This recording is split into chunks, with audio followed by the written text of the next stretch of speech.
Uh, First of all, I'd like to thank God for making all this possible. Selective committee, thank you for selecting me. All the other inductees, congratulations. A lot of memories. Normally I don't write things down, but I wrote a few things down. I'm pretty sure I will deviate from that. To be the class of 2018 Hall of Fame for the second time. I was inducted to the Louisiana Hall of Fame 5 years ago. Can't believe that a little small skinny kid from Jonesville, Louisiana, working in a grocery store, had no idea of direction I wanted to go in, to be able to get drafted in the NBA, but before then, a college coach, Tim Floyd, I owe so much to him. He changed my life. He changed my life. I remember working in that grocery store for 3 years after high school. I just wanted to work, take care of myself, help my family out, support them. In that grocery store for 3 years, I had to grow up. I wasn't ready for what I was going to be faced with in college and what I was going to be faced with in the NBA. And I learned a lot being out on my own. I had to struggle. I had to fight. I had to learn who I am inside of me, who the person I am. I just had to learn a lot. And I remember this day like it was yesterday. Stocking shelves in A&P in Baton Rouge, Louisiana. And a little small voice said, "Go back to school." And I looked around, nobody was there. I looked around again, nobody was there. And about an hour later, a guy named Paul Bologna, he came into the store. I got to know him very well by him coming in there all the time, him and his family. And he said, "Don't you know, UNO needing players?" And I walked into Tim Floyd's office the next day, knocked on his door, and he said, "Who is it?" I said, "Ervin Johnson." He stepped out of it. He thought it was Magic Johnson. And it's exactly like he said. He said, "Where you been? What's going on?" I said, I never played high school basketball before. I'm 6'11". He never told this part of the story. He took me in the gym. He lined me up on the baseline. He said, "Run from one end to the next," and I ran real fast. He said, "Come here, I want you to stand up underneath the basket. I want to see how you can jump." And I jumped above the square, touched above the square. He said, "Well, I'm going to give you a scholarship." Lo and behold, weeks and months later, he wanted to take that scholarship from me because I was that bad of a player. I could never forget, I would never ever forget, sitting across from him, he called me in his office. He said, "Ervin, you know I love you. I gave you a scholarship, but you have too long ago. Your skill level is not there." He said, "Go talk to your mom and dad and let them know I want to send you to a junior college and I'll bring you back." I said, "I'm old enough to make my own decision. I don't need to talk to my parents, but I'm not going to do it." And he said, "Are you sure?" I said, "I'm not going to do it." He said, "Well, I'm going to say one thing. Get in the gym and work." He left it at that. And I got in the gym and worked. And played the 4 years at the University of New Orleans.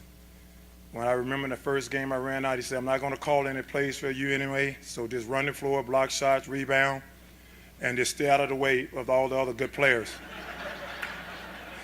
And believe it or not, I stayed out of the way of all the good players. But the second year, he ran all the plays for me because I got in the gym and worked. I trusted him so much, but more important, I trust God. I knew that he had called me to do something special. And I didn't know how I was going to get there, but I was just going to work as hard as possible, give myself a chance, and I did just that. And to Ron Maestri, Ed Cashier, and all the UNO staff, I greatly appreciate everything you guys did for me for those 4 years I was at the University of New Orleans. And I'm so honored for that. To understand me and my journey, you must understand the people that raised me, that supported me, that encouraged me. And it's my parents that brought me into this world. And I owe so much to my mom and my dad. I saw your struggles. I saw all the stress you had on your face. And I'm grateful that God blessed you through me, because I had no idea all of this was going to happen. And Mom, you know I love you. I owe everything to you. I know you've been fighting illness for the last few years, and there's not a day go by that I wish it was me and not you, because you sacrificed so much for not only myself but my siblings. And my dad couldn't be here tonight, and I owe a lot to my father. Sometimes when you grow up and your father's not always around, you tend to hold grudges. You tend to be mad at him, the other person, but I owe a lot to my dad. And I look now, when I look at him, I see myself. I see myself. I haven't spent a lot of time in Louisiana since I left UNO. I've been living in Colorado, and it's always good to come back home to a place where all my blood and sweat lies, and I'm grateful to be back home.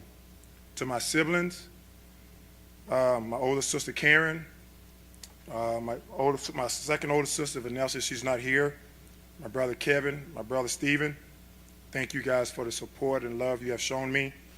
I knew they was going to be in the stands when I run out of that tunnel at UNO. They was going to be there cheering me on, no matter how good game or bad game, they was going to be there.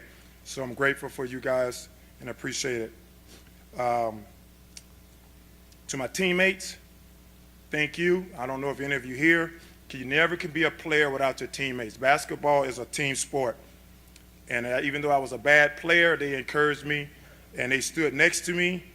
And I'm just so grateful that I had great teammates, not only at the University of New Orleans, but with my professional career and teams as well. My agent, Oscar Schoenfeld, he's not here. I had one agent for 13 years. And I'm going to give you a quick story. Sometimes in life, you always want to go to something that glitter and glamour all the time. And it was time for me to pick an agent. And Oscar used to always be at the games. And I said, that's one guy I would not pick. For whatever reason, he just got under my nerves all the time. And I went home.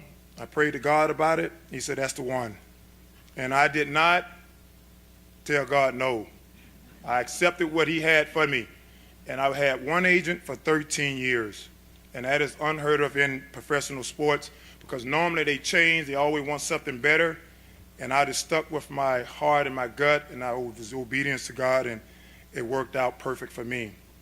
To all my coaching staff, I know I have Ervin Johnson, he's here.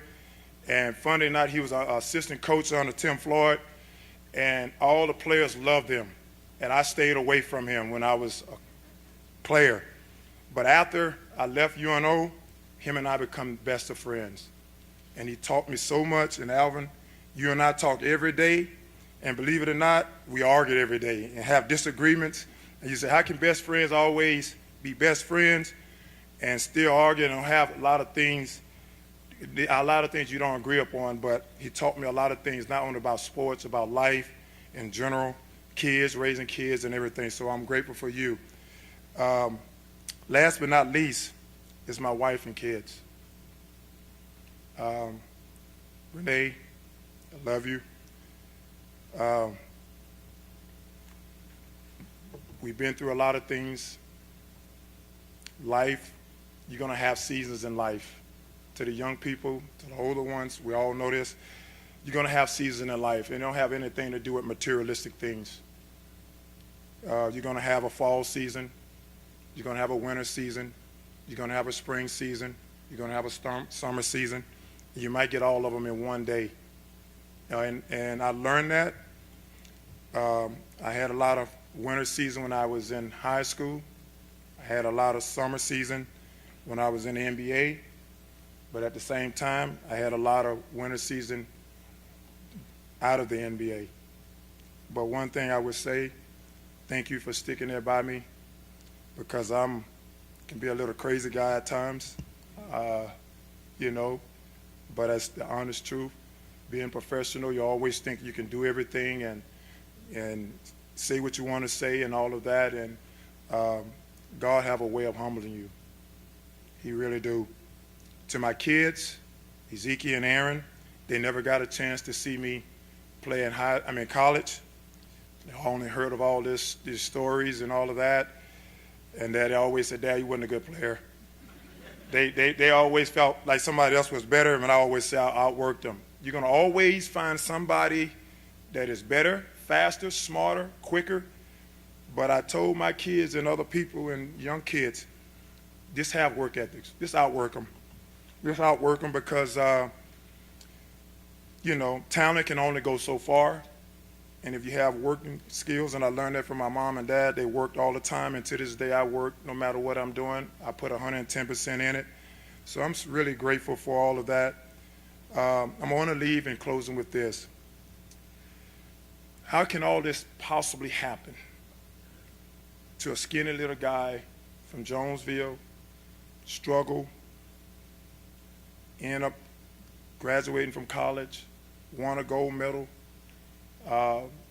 second Hall of Fame, played in the NBA for 13 years. The general manager for all NBA teams said I wasn't going to play no more than 3 years, so I was too skinny and all of that. I never listened to none of it. I said, until God tells me something different, I'm not listening. And I'm going to leave with this. Faith is the substance of things hoped for and evidence of things not seen. And I had faith to get me where I'm at today. I'm going to have faith to continue my journey. Thanks to everyone for having me and selecting me, part of the 2018 class. And to all the other inductees, congratulations again. I'm a big Saints fan, huge Saints fan. I live in Colorado, but we won that Super Bowl. I'm pretty sure they heard it back here in Louisiana because I was screaming for days. And everybody know I'm a Saints fan. And every Sunday, I'm right in front of the TV waiting for the Saints to come on. Like I said, I live in Colorado. I'm not a Broncos fan. I'm not a Broncos fan. I let everybody know that. I'm not a Broncos fan. I'm a Saints fan. I love watching the Saints. And I'm an LSU fan. To all the LSU alumni here, I love my SEC. I love Louisiana. I love all of it because that's what made me, shaped me, and molded me to the man I am today. And God bless everyone. Thank you.